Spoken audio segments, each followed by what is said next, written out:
আজকে নায়াস Facebook page থেকে order করা আমাদের কিচেনের ছোট্ট একটা পার্সেল চলে এসেছে, তাই ভাবলাম আপনাদের সামনেই আনবক্সিং করে ফেলি। চলুন দেখি ভেতরে কি আছে। পার্সেল খুলতেই বের হলো একদম কিউট কিউট কিছু ছোট বাটি। এগুলো চায়না থেকে ইম্পোর্ট করা, আর দেখতে এত সুন্দর যে প্রথম দেখাতেই ভালো লেগে যায়। সঙ্গে ছিল কিচেন ডেকোরেশনের জন্য পেঁয়াজের গুচ্ছ ডিজাইনের একটি সুন্দর হ্যাঙ্গিং, যেটা কিচেনে ঝুলিয়ে রাখলে পুরো জায়গাটার লুকে একদম বদলে দিবে। আর ছিল সুন্দর একটি কিচেন টাওয়েল। ছোট ছোট এই জিনিসগুলোই কিচেনকে আরো গুছানো আর আকর্ষণীয় করে তোলে।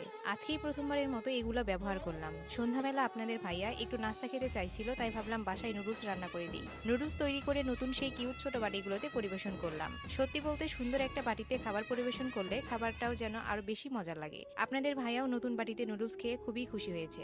আপনারাও যদি কিচেনকে আরো সুন্দর করে সাজাতে চান কিংবা এমন কিউট কিচেন অ্যাক্সেসরিজ আর বাটির কালেকশন নিতে চান, তাহলে নায়াস ফেসবুক পেজ থেকে অবশ্যই ঘুরে আসতে পারেন। তাদের কাছে আরো অনেক সুন্দর সুন্দর ইউনিক ডিজাইনের কিচেন আইটেম রয়েছে। পেজের নামটি আমি স্ক্রিনে দিয়ে দিচ্ছি আর ক্যাপশনে মেনশন করে দিব। আজকের ভিডিওটি এ পর্যন্তই। সবাই ভালো থাকবেন, সুস্থ থাকবেন। আল্লাহ হাফেজ।